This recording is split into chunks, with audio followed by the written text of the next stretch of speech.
Hello, welcome to Cinema Savvy. We have reached episode 5 of our Loki spoiler discussion. So we're on the last but one, sorry, not the final. Next week's the final. Journey into mystery. It certainly is a mystery. There's a lot of intrigue going on this one. There's a lot of crazy stuff that happens. We're on a bit of a time schedule tonight, so we're going to try and blast through it as quickly as we can, but we still have enough to talk about. But this one gave us a Richard E. Grant. That's probably going to be one of the biggest talking points of this episode. And George, as always, you always have like a spoiler-free thumbnail ready to go, and then a spoiler one. And as we mentioned, this is a spoiler discussion, so hopefully you've all seen the episode by now. You know the drill by now. We're going to go through the whole episode as quickly as we possibly can, but before we do, over to George for the socials.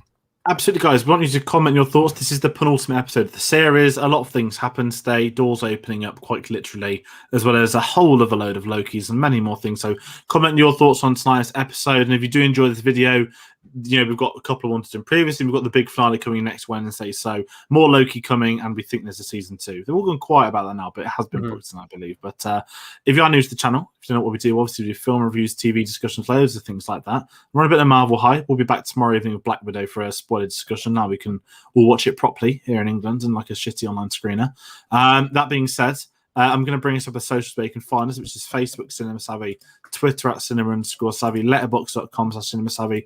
I'm over links to public in that description below. But of course, we're talking about Loki tonight, and we obviously are on this very interesting vibe where we've had special guests every 2 weeks. Next week we do have someone else coming on, which has worked out quite nicely. And I think the best way to start this is where last week ended. If you were foolish enough to miss the credit scene, we of course had Loki waking up. Now we know as the Void, basically purgatory, to a couple of Lokis. We had Boastful Loki is the complete description name, the one that had the Yonir. We had Kid Loki, Alligator Loki, which now has his own emoticon, and we'll call him Classic Loki once because it is Richard E. Grant. Yeah, and we were just put on a journey with them, and straight away, I mean, I'm the same as you. We love Richard E. Grant, right? He's one of those really fascinating. I'm not seeing with Mail and I. I'm getting on Blu-ray later this week though, because I've managed to get it on offer. But you know, we knew he was going to be in this show, and I just wanted to spend an episode with him. And I said to you before we hit live, I was like, I'd quite like a spin-off just for Richard E. Grant's Loki now. I want the spin-off of a spin-off. That's how incredible Richard E. Grant is and everything he does. One good thing I say about episode 9, he was one of the best things in it. Yeah, and that's one of the few things we'll give it, and he deserved better. So let's I don't even know where to start with this. Let's just give your thoughts on the whole purgatory aspect of it and the whole here's another world. I feel like I've seen this in a film before, and I can't remember what film it is. I think we had this discussion last week, didn't we? And I still can't remember. Yeah, when you think they're dead, but they're alive somewhere. Yeah, we still haven't been able to pin that down, have we? I know that's from a film. I know exactly what you're talking about. I just can't pin it down myself. But yeah, Pirates 3. Is it David James Locker? It could be. Yeah, I didn't know if you meant in terms of like the aesthetic. Yeah, maybe. Yeah, that's what I'm thinking. Something else, but it was very Last of Us, I thought. It was very sort of post-apocalyptic, wasn't it? Almost like a zombie apocalypse or something. I know last week, you know, and this is part of the fun of doing these spoiler discussions, you know, all the way back to WandaVision that we were doing, was the speculation each week and thinking about all the different theories and stuff. And there's probably one big theory linking into next week's episode, which we'll talk about when we get to that final shot. But I think it might have been Cole or something. We were trying to think of what was this futuristic landscape, and I think that New York was thrown out there, like a futuristic New York, and you could see the Stark Tower or something like that. None of that came into it. This is just like a void. This is like a destination at the end of time where everything that gets pruned is just kind of dumped and ruled over by this giant incorporeal purple entity called Alioth, which I didn't know anything about Alioth, so I had to do a quick Google search, and you do a quick Google search and it's a giant purple cloud. So they were pretty accurate with that. I've got no complaints about that. But the big draw for this episode was exactly what you said, was the post-credit scene from last week, which was all the different Lokis. And I kind of wish we'd have got to see a bit more of them. We only really sort of get one scene with all of them together. And we know that, you know, Richard E. Grant does get like a big sort of hero moment towards the end of the episode, which was easily one of the best bits of the episode.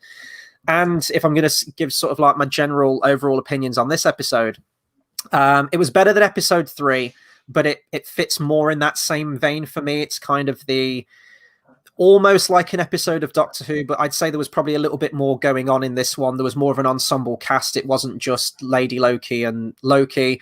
In all honesty, I think that Richard E. Grant saved this episode for me. I thought he was outstanding. Easily, just like the walk away, just the most interesting. I'd say he's probably the best actor out of the bunch of them all as well. Like, I wanted to get a sense of all of their personalities, and I don't feel like I really did, with the exception to Richard E. Grant's take on Loki. And I guess reptile Loki, because there's only so much you can do with an alligator, right? But yeah, I don't know. It's a little bit let down, I think, with all the other Lokis. No, exactly. I think one thing for me, because I mean, there wasn't just these 3 or 4 Lokis we can say. We had the whole weird President Loki segment with all the Lokis turning on each other, which we'll talk about briefly. But yeah, to me, you know, they said boastful Loki, and doesn't he like boasts in one scene that he, you know, he did something? And the one I loved is the alligator. Everyone's loving the alligator online. He like literally bites someone's arm off in this episode. And you know, not that we're on alligator hype, but we have seen Live and Let Die recently. And there wasn't an alligator scene in there, so it's all coming together. But, we don't plan this; it just happens. Yeah, and I don't know. This is like a boring defense of it being not the greatest, but I'm glad that we just got so much more Richard E. Grant than the others. That not that obviously I read the comics, but I didn't mind the concept of Kid Loki. The whole, you know, did I kill Thor? Did he not? I know you clocked something I didn't, because I was technically working when I watched it, but yeah. So he mentions that he killed Loki, but as the camera pans down when it goes underground, you can see a little Thor in like a glass jar, like with a high-pitched squeaky voice, like he's been shrunk down, and you see Mjolnir under the ground as well. But it's weird because it's not like a kid Thor. It looks like sort of Chris Hemsworth, full red cape, metal helmet kind of Thor. So I don't know how that works. I was a bit confused, but I guess he didn't kill Thor. I guess he just shrunk him down and buried him in the ground, I guess. But it's a way to make himself sound pretty powerful. Like if you look at all the failures of Loki of years, the one Loki that says, "Yeah, I killed Thor," he's in a winning step. And I loved one of the things I'll say about these Lokis, although not all of them were interesting. I really loved hearing their stories about how they ended up in the void. That, you know, because the whole point of this is that Loki is meant to follow his path. He's meant to, you know, get killed by Thanos. Follow the story we've known for many years, and I loved hearing the things that the alligator killed the wrong person, and that kind of thing. And I loved seeing their little stories. And again, Richard Grant steals it by having the most incredible Loki story of all. I know it's jumping ahead too far. Apologies if we can hear a neighbour's dog barking too loud, but it's one of those where it was as simple as, oh, you know, I projected myself so incredibly well done that I even tricked Thanos and I hid his debris in the wall. I mean, it's Richard Grant saying those lines, but isn't it so typical of Loki that he managed to trick Thanos? Like, we know Loki's boring for that repetitive type stuff, but the fact that he must have done it so well that Thanos believed it is as Richard E. Grant as it's probably going to get in this show. And I just loved hearing all their stories about the things like that. But my biggest problem with those Lokis is when we had that scene of all the other ones turn up. When, you know, I'm not saying it's false advertising, you know, it's fine that we had another Tom Hiddleston Loki and whatnot. Back in episode, we know with the variants, you can have him that looks like him. There's so many different versions, but it's just, that was like the trailer shot everywhere, right? The arms out, this big attack, and it was a really boring scene of just Loki's all fighting each other. Yeah. And the point of the scene, someone made a really good analogy on Twitter today, and it's saying that Loki looking at that scene, like Loki in that scene feels like you looking at your old Facebook statuses from 10 years ago, like, you know, like, how pathetic am I, that kind of thing.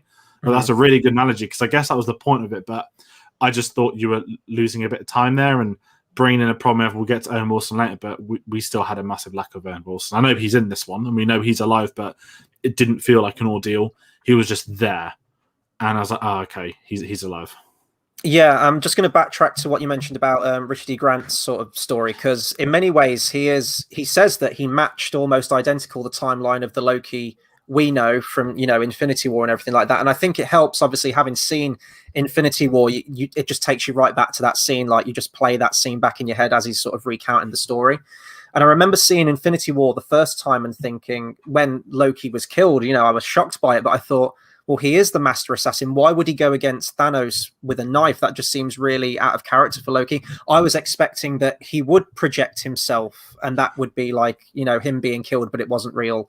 Obviously, having seen that film, you know, that's not the case. And he did actually die in that timeline. But so it was kind of nice to get like another, well, I guess this is going to be a show, isn't it? Marvel's What If, you know, what if he did project himself and he wasn't actually killed. So I loved hearing that story. The costume's absolutely ridiculous, but you know, it harkens back to the original Loki from the comic book, so I got a kick out of that. And he just plays it so well. This sort of might be jumping ahead to his hero moment, but you can tell that he's probably looked at a lot of Hiddleston's performance as well when he's laughing, and it's like the grin kind of thing. He had it down and he made it his own because he's Richard E. Grant, but I'm so glad that he did get to play a Loki. It's the only character that he could play, in all honesty, isn't it? So when you see him cast, you know that he's going to have to be a Loki, and he's basically just an older version of the classic Hiddleston Loki that we've seen, really. And I think that's what worked so well for me, is that when he's talking about, he was talking about like sorcery, and he was all elaborate with it. And obviously, I don't know the Loki comic history, but I was like, I would wonder if in that early era was Loki more a sorcery master than he was a knife that we know today in the film world. So I love that. But the fact that comment, I did sorcery, I was the master of it, had such an incredible payoff at the finale. And I think credit to them, because if that had just happened at the end, we'll get to it properly in a bit. If he just conjured Asgard, it would have been a bit weird. But we know he's powerful because he literally said, "I tricked Thanos. I was deceptive." And I kind of, as I said, I want more of him. You can maybe that's going to be Loki series 2. Maybe series 2 is going to be all Richard E. Grant. The search for Richard E. Grant. I'd 100%. Just have a different Loki per season. It'll be like True Detective in reverse. But I've seen too many characters die in Marvel and come back, so I'm holding out hope that Richard E. Grant's going to be brought back in some way. But you mentioned about the other sort of like Tom Hiddleston variant as well. He's got like a presidential badge, like an electoral badge, hasn't he? And you're right, that was the trailer shot, and it almost feels like we've been sold a lie a little bit, because I thought we were going to get that kind of Loki, which is the Loki that feels like it should be that kind of Loki going into this series, because we talk about that this isn't the Loki post or even around the time of Infinity War. This is very much that early days Loki. So I feel like he should be more like that. And I kind of feel like we've got a bit of a nerf down Loki this series. Episode 1, he was the boastful, brash kind of character that he is, the egotistical narcissist. But then pretty much after episode 1, he's really mellowed out. And it's almost like I'm watching Tom Hiddleston in a show and I'm not seeing Loki. I don't feel like I'm getting the title of this show. And I feel like that sort of electoral Loki, I don't know if he's got it. He probably has a name. That feels like the Loki I kind of wish that we had for the entire show, but the whole scene's just ridiculous. He gets his hand bitten off and he lets out the most ridiculous cartoony scream. And then the music kicks in, and I love the soundtrack, but it just feels really cheap. It had no tension. It's that scene as a whole. Yeah, that scene just didn't. And I get the point that Loki betrays Loki, still betray each other, still fight each other. I completely get that, and we know that. But I think for the time you were at, episode 5 of 6, that felt like sort of 5 minutes wait. There's no payoff. Yeah, it's a way to get rid of one Loki, because they just move on into the next scene. And if you'd have took that 5 minutes away, I don't think anything would have changed. Obviously, it moved 1 or 2 things forward, but it just felt like it was there for comic relief. And the big problem I have, and I know this is really petty, but Loki gets this great moment when he can, he does the whole green thing when he can conjure up his robe or change costume, and his big changing moment is going into his TVA shirt and tie. And I'm like, would Loki really just want to go in his shirt and tie? I know it's a really petty thing to bring up, but that's one of the problems of having the show, is that he's taking the piss out of how much he hated the costume and stuff, but why not just conjure up the kind of things he'd have normally? And they make a passing comment, don't they, as well, like, I've had a crazy few days. I'm like, oh, you're just reminding us that we're still in 2012. It's what he said, you don't feel like the characters. We feel like we've got the Loki after Endgame. The Loki after Infinity War. It's just like, oh yeah, by the way, I'm from 2012. It's that very weird, I'm jumping back to this to say it type thing. And I think that's where I've struggled with a little bit of the Tom Hiddleston. I want to quickly remember a comment by Ko. Says I've always felt Loki's been a side character in his own show. Absolutely, and this is where I'm kind of torn with it, because he's always been a supporting character, and even in those early episodes, which I think were the best of them so far, he still felt like a support to something, and it felt like a duo with him and Owen Wilson, and I loved that. And he's never felt like the lead in the show. And I know we spoke last week about Sylvie and how we thought she was going to have this bigger role. Even today with Sylvie's stuff, it didn't feel like there was not a payoff, but it was like, oh, she just magically pruned herself. And, they're making the point, oh, yeah, she's angry because she wanted to kill the timekeepers and they're all robots. So, of course, she's angry and all that kind of weird stuff. And again, I'm not I don't mind the character, but I'm not that connected to her. And when they've got their romantic scenes and they're talking, I was like, it doesn't feel. It's not earned. It's not believable. It's probably the best way. I don't believe it, and that's the problem. That he's saying again, it's a couple of days. Like, we'll have to meet someone for 2 days. Would you have that connection to them? And because I really like the actress that's playing Sylvie, but I think something's missing in the writing, because they've had some really good stuff. Episode 3, them at the table together was so well done. But then when we're having really forced conversations like today to get a couple of minutes of that, it doesn't really work. And maybe next week we'll rectify that. I don't know, but I'm in a bit of a weird stance with the writing, because some minutes it's great and then some it feels a bit strange. So I'm a little bit torn at the moment. And I think also, I know this is jumping away too far, but there's a lot they need to pack in next week now. Yeah. I wonder if it's going to be a longer episode, maybe. I think it's going to have to be. So. Yeah. Yeah, no, I hope so. What I really want to bring up, I put the next thing in the Chase of the Rhino. Anyone doesn't know what that reference is? I keep forgetting what the villain dog thing was called. But if you are familiar with the iconic film, James the Giant Peach, I present to you the rhinoceros as a GIF. Oh my God. Yeah. All of this episode, I saw the cloud. I was like, am I watching James Giant Peach? Love James Giant Peach. Don't tell this as a criticism. But I loved it. It was so bonkers. It was so weird. It was a lovely little throwback. When they threw that warship in there, and it was like, that was really cool. Like, because obviously, the TV monitor all time, not just Loki. I love that there was something that happened in World War II where they had to like wipe out the entire ship, which was really brutal. I've got to add, but the whole sort of, he's a guardian to the building felt a bit strange. But again, James the Giant Peach comparison there. What's a class? It makes me want to watch it now. But I just couldn't shake that on my head. First thing this morning, I was like, James Giant Peach. I've been in the mood all day, and I'm not going to do the little kiddie voice when he shouts Rhino in it. And unfortunately, we don't have Pete Postlethwaite in this series, who would also be phenomenal. But I can't shake that. I need to bring up the Rhino thing. See, I only saw that film once, and when you mentioned like a rhino in the sky, because I read the book as a kid, it kind of all came back to me a little bit. I didn't realize it was that close visually, though. Yeah. That is uncanny. I can absolutely see that, because I think you had like a closer connection to that film than maybe I did sort of growing up. I think I only watched it once. But yeah, like Goliath, it was cool, and the battleship scene was actually one of my favorite things. Like they bring like one of the biggest man-made things possible in, expecting it to take its time and dismantle it, and it's done in like 5 to 10 seconds. So I did get a laugh out of that. I thought that was pretty funny. But yeah, other than that, it's like that is the giant stakes of this film. It's just like a giant cloud, and that's fine. And it is comic book accurate. It's not like a Galactus from Rise of the Silver Surfer, where Galactus, like a big guy, massive helmet, and it's just like, let's just make him a cloud. So it's none of that. It works, but it's just, I don't know, it's just the tension. I don't know if it's the writing or what it is, but I just didn't feel it this episode. And I think a big part of it is just going back to Lady Loki. And again, I always forget the name of the actress. Completely agree with Carl on this one. I still haven't taken to the Lady Loki. I think it's just the actress who plays her. This is going to sound really harsh because I don't know what she's done before this. She could have, won, I don't know, awards and stuff for her acting, I'm sure. And I'm sure she's a lovely lady, but she feels like she's almost fresh out of drama school. It feels like that's how she's playing Lady Loki. I think she's the equivalent in this series to me as the leader of the Flag Smashers was for me in Falcon and the Winter Soldier. Not that bad.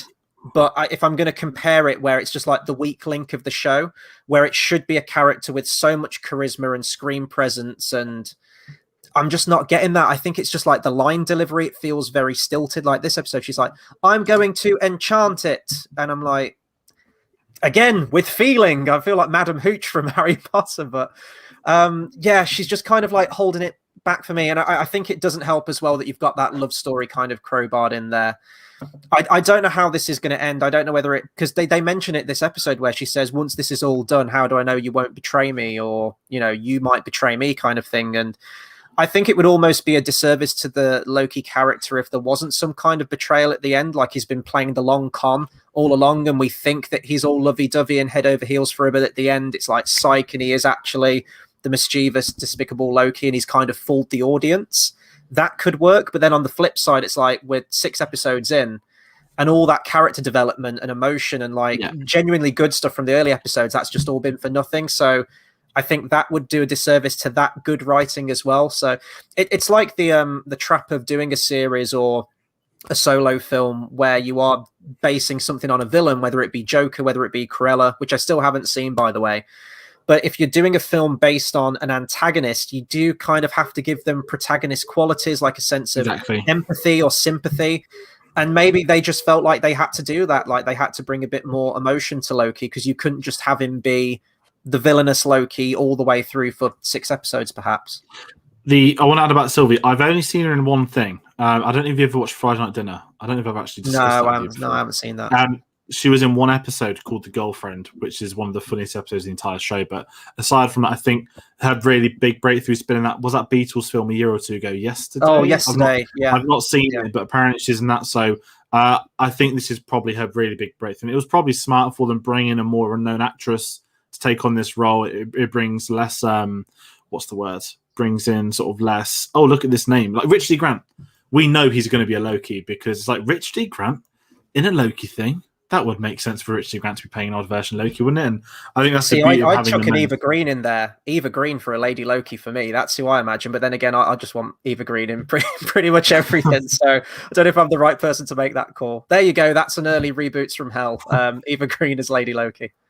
It would work. I mean, she could do anything, to be fair. But yeah, I'm kind of with you on some of the episodes. It's the Thor stuff, and I don't know what it is. And you are right. I think when you talk about let's make an antagonist hero, they kind of did that in the whole MCU, and I get the whole he's so popular, we want him to have his own show, and I fight 100%, but a lot's got to happen next week, because obviously I'm going to bring up the Kang stuff again. It's looking more, as every week goes by, it's looking more and more. I'm not going to jump on the bandwagon and say it's coming home about my Kang theory, but it's looking like it's going to be true. And we kind of spoke really quick before we hit live that, is this just going to be a setup for Ant-Man? Now, I don't know the full history of Kang. I believe he was always a little bit bigger threat than an Ant-Man film. No offense to Ant-Man, I love them. But it seems like it could be a very big character to introduce to the Marvel. So I've got no issue with him cropping up here and there. But if the purpose of Loki is to kickstart a villain for that film, when we spoke about WandaVision, right? The whole Mephisto answer that he could be in all of Phase 4.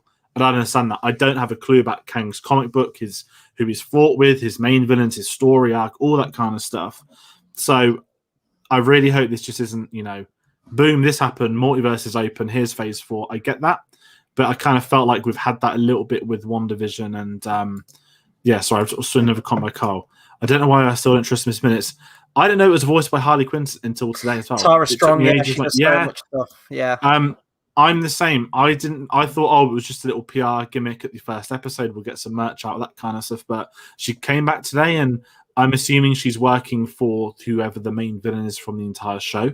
I'm curious to see who is, but I liked the stuff we had in the TVA, the very brief bits about the history of it, all that kind of stuff. And going back to Owen Wilson, I'm kind of more excited for his arc next week, where he's going to go back to the TVA to burn it up. Maybe we'll get him on a jet ski. People keep doing photoshops online of Owen Wilson on jet skis this week. But I'm in a very weird state for this next week, because I think there's a lot to cram in. I know these have been a little bit longer than some of the other Marvel shows, but you've probably got an hour maximum to wrap up, essentially visiting a castle, introducing a new main villain, potentially main villain for more than just Loki, whilst closing the arc of Sylvie, Owen Wilson, and several others. So I don't have a clue what's going to happen next week. I'm not going to lie. I do think the Kang theory we spoke about a few weeks ago is right. I do think they're in the quantum realm, and I do think we're going to find all this out in this big revelation. But I hope it's not a cliffhanger revolution. But then again, ending that point, if there is going to be a season 2 of this, a lot of shows end season 1s in cliffhangers, don't they? Yeah. Well, yeah, that's just tends to be the way that TV shows go, isn't it? But I mean, I was making the argument before we went live that let's say they do introduce Kang next week in a final episode of a TV series on Disney Plus. He is going to be your main villain in Ant-Man, and I think that a lot of people are watching Loki, and a lot of the Marvel diehards are watching this. I was going to mention something there, but that'll crop up in our spoiler discussion on Black Widow tomorrow. But there might be certain things that sort of blend the line now between TV show stuff and film, perhaps. But can you introduce like a major villain for your third Ant-Man film in the 6th episodes of a Loki TV show? Because if it is going to be like purely a setup in this series and then like a continuation in Ant-Man, I don't think that's going to work. I think Ant-Man still needs to stand on its own. as a feature film, as like a big blockbuster film, and it needs to introduce Kang, because a lot of, you know, average Joe moviegoer going to see that film who might not have caught up with Loki or Falcon or WandaVision yet, they're going to need some kind of introduction to it. But I don't know a lot about Kang. I know him visually, the green and purple guy, and I've only got one line here which would fit: Kang the Conqueror, a menace throughout time on a journey to become the ruler of the universe. I mean, ruler of the universe, that tends to be most villains' sort of like end goal, isn't it, in terms of comic book stuff? But it says he's a time traveler, so it would work for the show, and I think he'd be a good villain. So depends how they handle it, but it better be some kind of reveal. It better not be like the whole Quicksilver thing at the end of WandaVision, where it's like a bait and switch at the very end.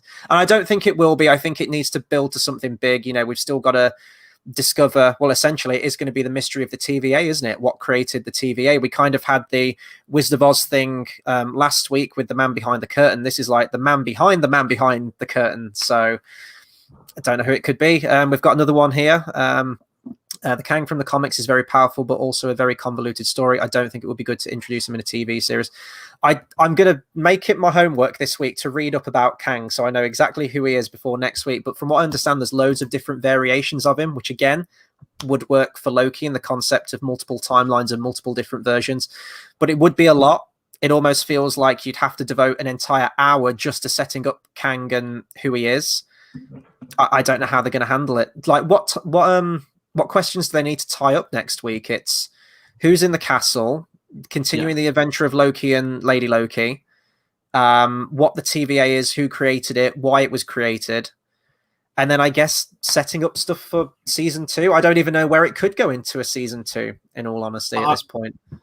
I think because this is, okay, films aside, you know, I don't know if there's dates for Hawkeye. I know this at the end of this year, but we know the first multiverse film, Spider-Man in December. We know Doctor Strange is in it. We haven't had a trailer yet. Fingers crossed we get it tomorrow or Friday as rumours, but it's been rumoured for many other dates than those two. But if, you know, I could take a scene where it ends with the villain coming out the shadow, whatever, something really petty, like, you know, I hate doing fan fiction, you know what I mean, Chris, but if there's a scene where he's like, you know, look at what you've done, like the you know, like Yoda, like begun the Clone Wars has, like begun the multiverse has opened or something, and something cool. Like that. Yeah. And a little 10-second thing here, there, we don't have a clue what's happened. They don't have a clue what's happened. And we'll get it next year or in the films, or if this, because I think the multiverse is going to be a phase 4 thing. I think that's the way to bring an X-Men, to bring in all this kind of stuff. And obviously we know that WandaVision, I think you can probably go into Doctor Strange 2 having not seen WandaVision.